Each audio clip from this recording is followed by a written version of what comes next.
Welcome, everyone, to Courageous Creative Conquerors. This is Jean Voice Dart. It's my belief that everyone has a gift of creative expression. We were born to express ourselves to stay healthy and happy.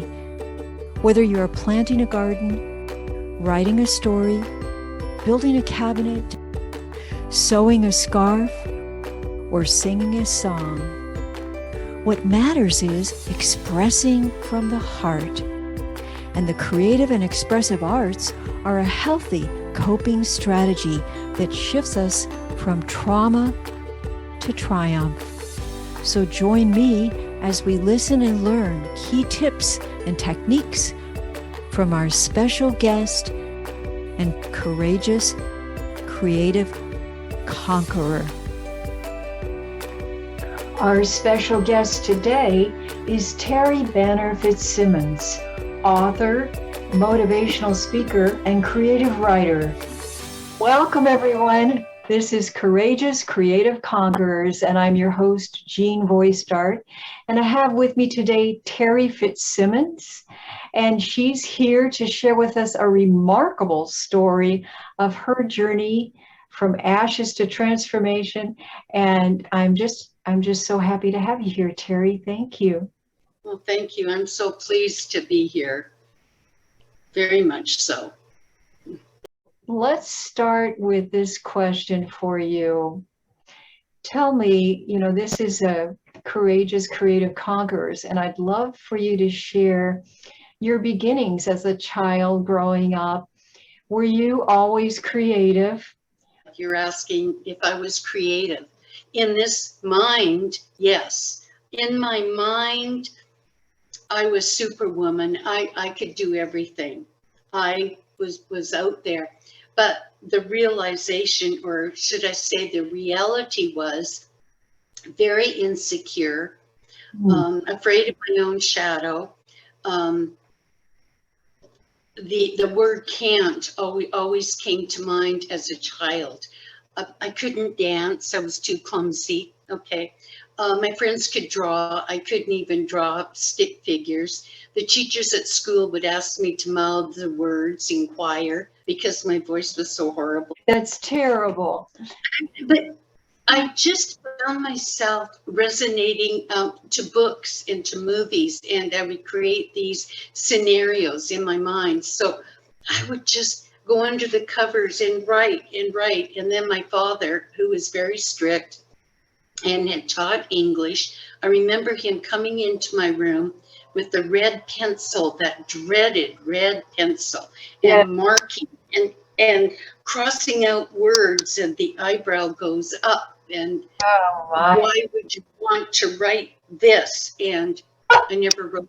It completely destroyed everything for writing. And so I just constantly grew up with being overly sensitive to teachers and any criticisms.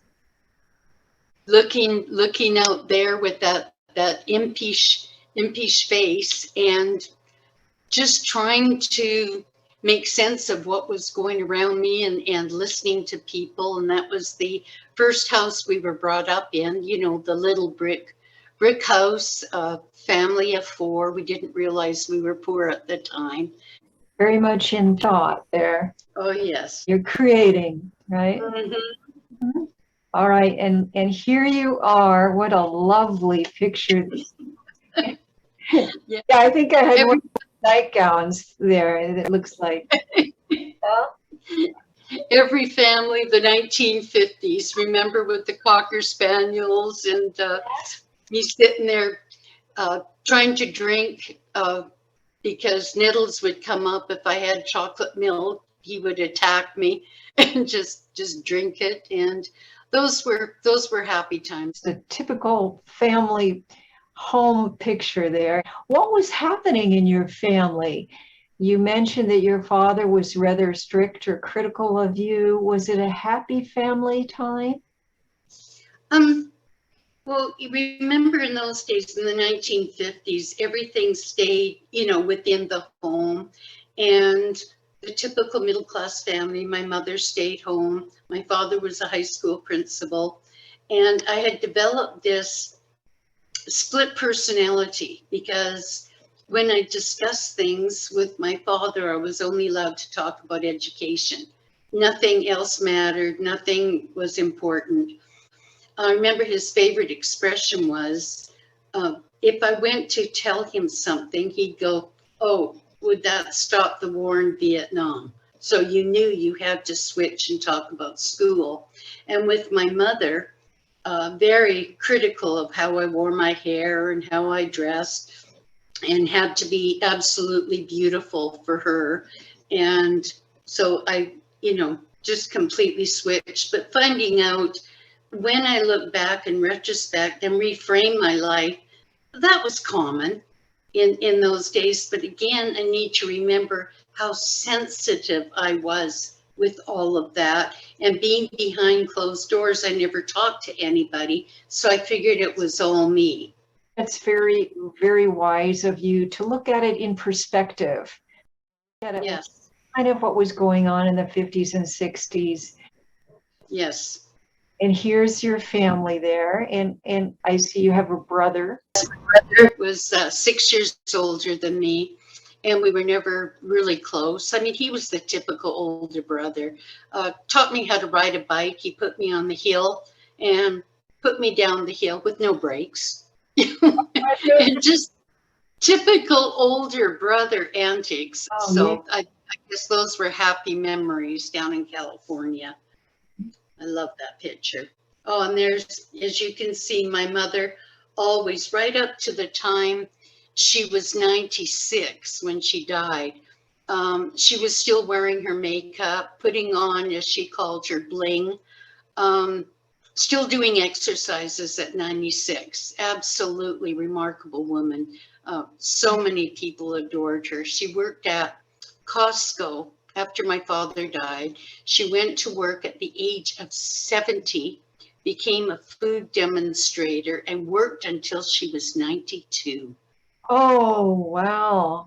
Oh, I'm telling you, what a woman. Tell us why this is important to you. What does this mean?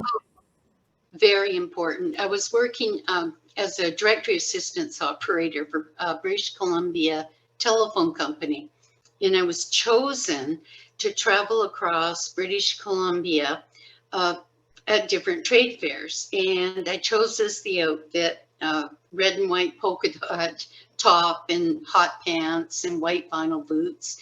And I had the most fascinating job for 1 year. I got to show all the different equipment that was housed in an old-fashioned cabin. And I would take people on tours, and I met the most interesting people that would come in and talk to me. And it was just such a wonderful year in my life. It sounds like a real pivotal time for you, coming into your own and feeling confident. Mm-hmm. Here you are at a very important time. What's happening here? This has got to be one of the most precious moments in my entire life. I had fallen into very dark, what I would call abyss, for about 12, 13 years because of my own insecurities, getting into bad relationships.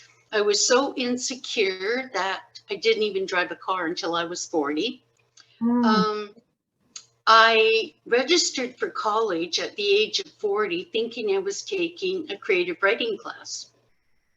So I had my fiance at the time drive me to there and make sure I had the right classroom because I was so frightened.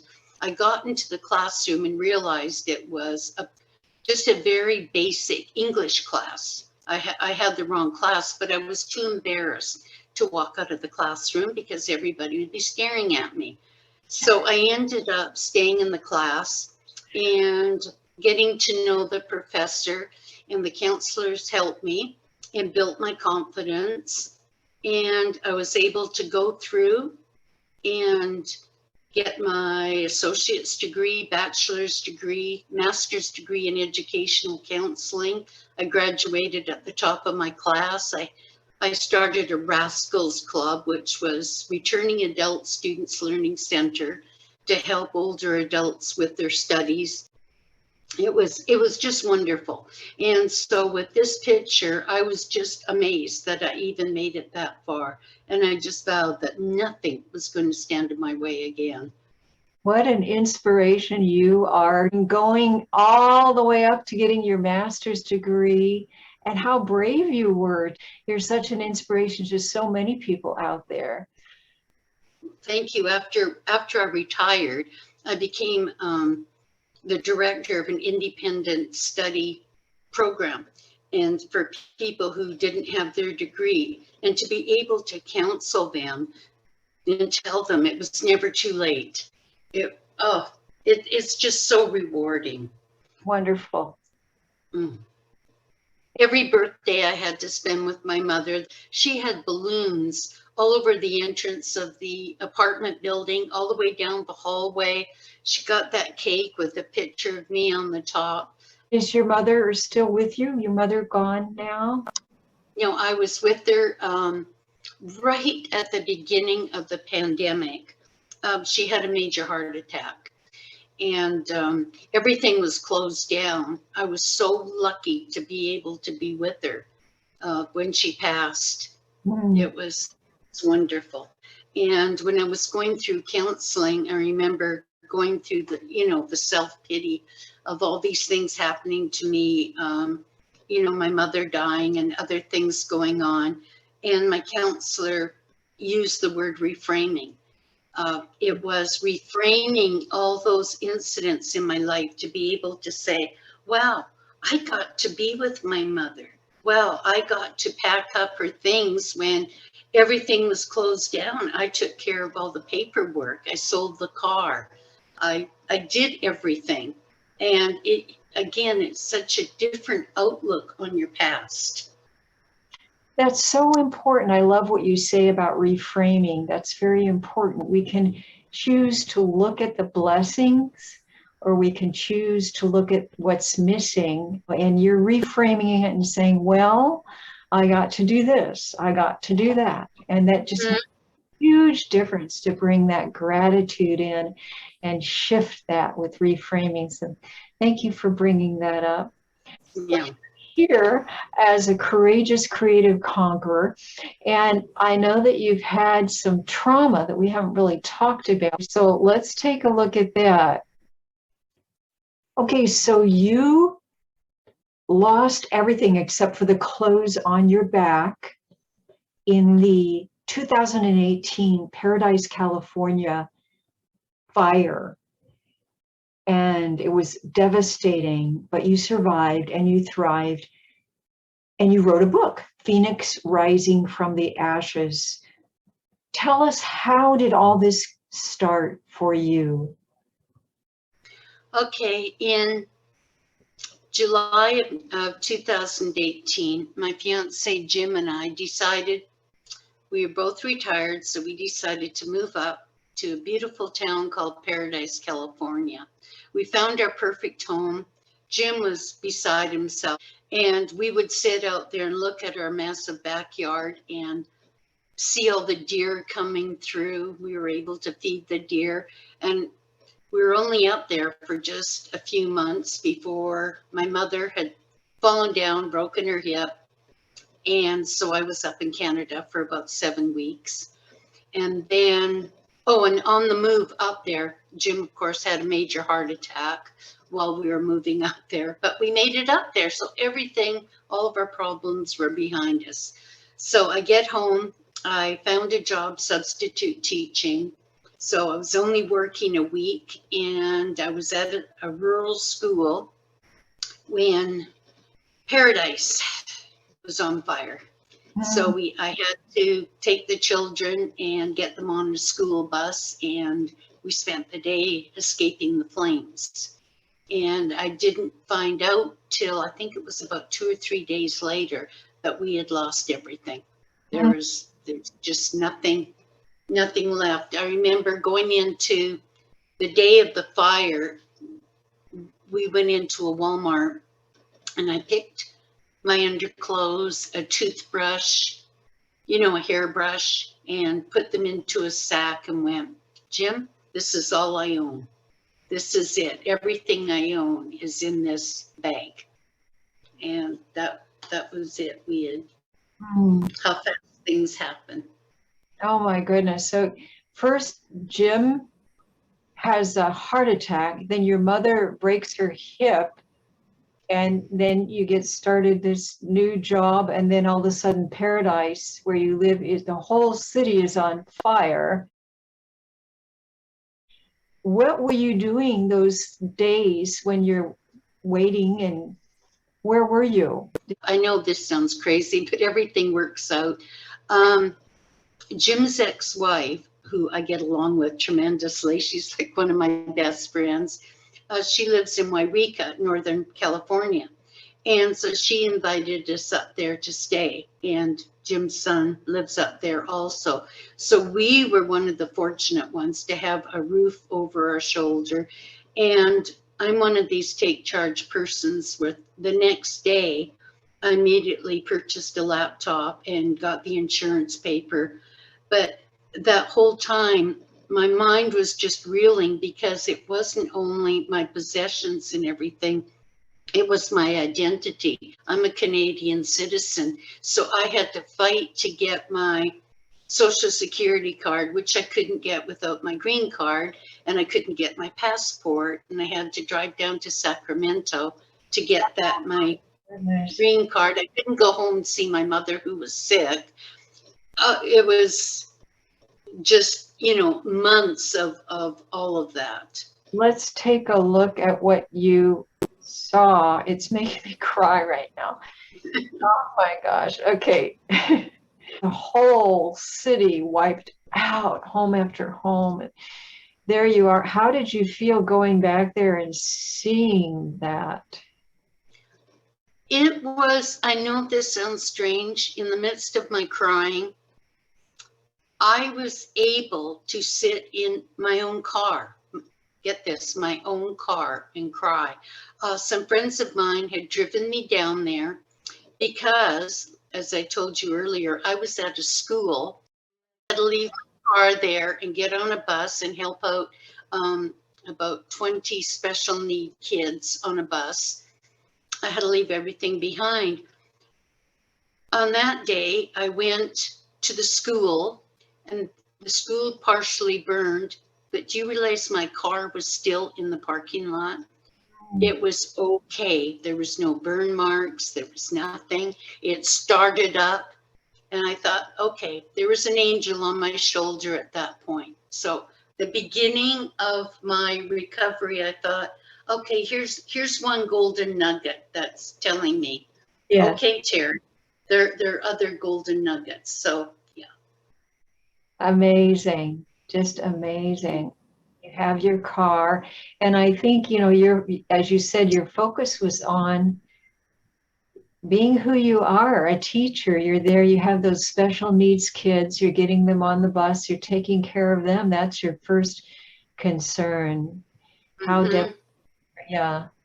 And so out of the ashes, what has happened for you? You asked me about being courageous. I was reborn. The whole idea of Phoenix rising from the ashes is me. I am the Phoenix. When I say out of the ashes comes transformation, who I was, and I mean this literally, before the fire, is buried in those ashes. Being superficial, worrying about my certain clothes, wardrobe, space in my closet. Yeah. It's gone. I found my salvation in books. Once again, I had all my books on my smartphone. Deepak Chopra, Wayne Dyer, all my gems were on there. And I came across the quote, knowledge is useless unless it's applied. And I thought, okay, Terri, apply what you've learned. And I realized just how strong I was. I still needed therapy because I was having so many nightmares. But as always, I was journalizing. So my counselor asked me to publish my journals to help out other people.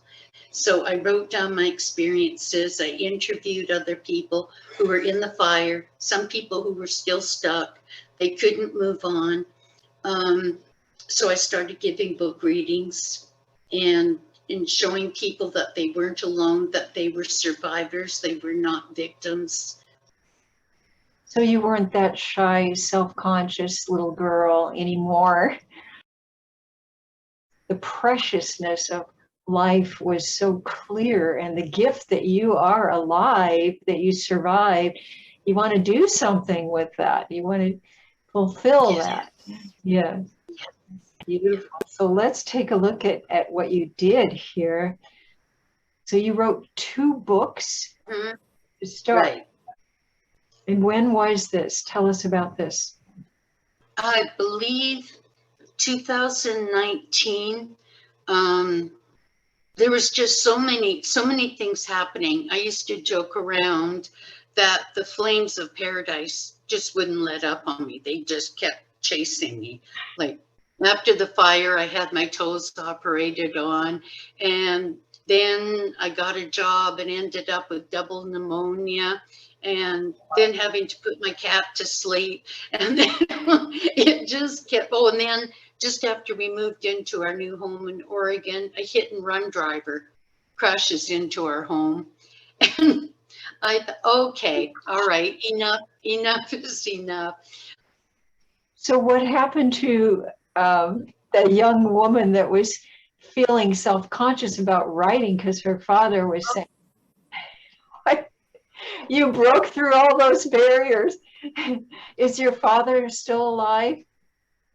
No, I was with him also. I helped my mother out. He died in 1990. And, you know, I kept flying home to be with him. And he and I, we resolved so many issues. It was beautiful. But, you know, when you're saying about overcoming, my motto is now, I had to lose everything to gain everything. I mean, I know this sounds strange, but it is so freeing. It absolutely is. I've got the whole world, and now it's ironic because I always had the full world out there. But it's like a light went on, and I'm realizing it was only me in my impressions of how I took criticisms and whatever. So, yeah. Oh, beautiful, beautiful. And this is another book that you wrote, and it still goes along with what you're saying of after something tragic like this happens and you survive, you're the phoenix rising, you want to help others. You're just filled with this motivation to serve and to give because you feel so blessed that you survived and thrived. And so this is Best Friends, A Compass and True North Star. What is this about? I belong to a writers club, fantastic group of people here. And the president of the club posted some pictures of the 1920s. And one of them was 2 glam girls on one of the very first treadmills, an old-fashioned bamboo treadmill with these awkward handles. And I thought, oh, this could be a story. So I wrote it from an old woman's perspective about her friendship with this other girl. And the book takes us through the 1920s, 30s, 40s, and 50s, and covering so many things of the Great Depression, Eleanor Roosevelt, Lorena Hicks, going into child abduction. I don't know if you're familiar with Georgia Tann, and the pack horse librarians, and all these courageous women in Kentucky who went out there delivering books, and women and children working in factories. And then looking all throughout, there's a theme of racism and inner city strife. And I'm looking at prejudice and discrimination and the cruelty to people. And I've got that streaming throughout the book. So it's quite a lengthy book. Like a book about very courageous women. Yes, and I did give my acknowledgement to all the courageous women working in the factories and helping out World War II and fighting for change. We wouldn't be here today if we didn't have those courageous women. And at the back of the book, I've got pictures of Eleanor Roosevelt, Georgia Tann, and the actual things that actually went on with the Dust Bowl. And this says T.K. Banner, but that is you, T.K. Banner? When my father was dying, he was lucid right up to the end, and I held his hand, and I'm not able to have children. So I promised him that when I went on to get any degrees or wrote any books, got published, anything, I'd always carry on the Banner name. And then I'm setting up a foundation as a scholarship in my will under the Banner name. So I promised him I would carry on the Banner legacy. Oh, what a beautiful story. Thank you for sharing that. So you are just really on fire. And you're here today because you have a message to inspire others. And yes. There's people out there that are listening to your story, and maybe they're creative people, or they're blocked, or they're having obstacles, whether it's physical, mental, emotional health, trauma, grief, a number of different situations, loss. And what tips do you have for them? Well, the first thing is we're not alone. Every single one of us has got some type of insecurity or a comment that somebody else has made. We've all got that. And so with some people, it's to talk about it, talk to a friend and do the reading, and realizing that so much of it is our own interpretation of it. And to remember, with Miguel Ruiz, we are just bit players in other people's movies and whatever. It isn't about us. And just to be the all we can be, because we all have a story. And don't deny other people our story, because they would love to hear it. Don't let our shyness, our insecurities stop other people from knowing us, because they can learn. We can all learn from each other, and our voices need to be heard, and we have to speak out loudly.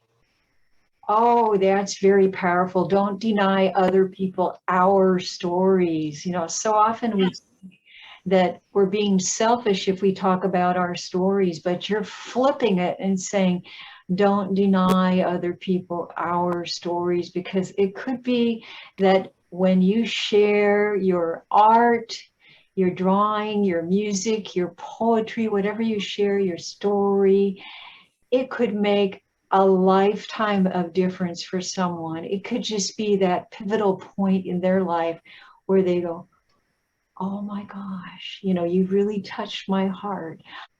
That's what the arts can do. You have another book also. I mean, you just have so much.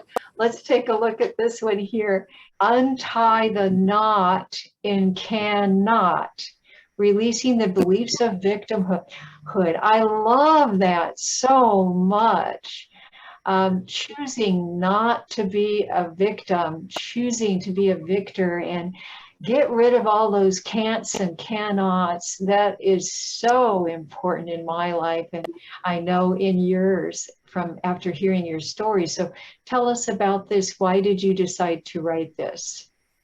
Well, I'm a sociologist, and when I was teaching, I taught sociology for 20 years, and try to get through to I have my students doing self-analysis papers where they would look at all the influences on their lives, their primary group, society in general, culture.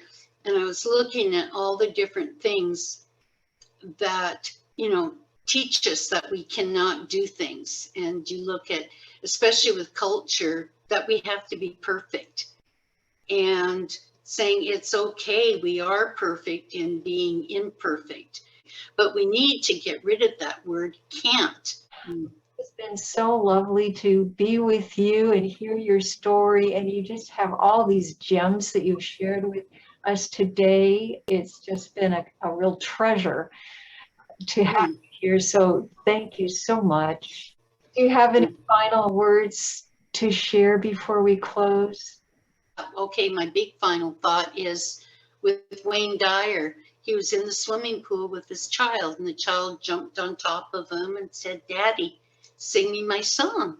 And he found out why it was so important for us to love this. And it was row, row, row your boat. Whose boat do you row? You don't row your father's, your mother's, your spouse's. You row your own. How do you row it? Gently. Where do you row it? Down the stream. Life isn't meant to be a struggle. And how do you row it? Merrily. Because after all, our life is nothing but a dream.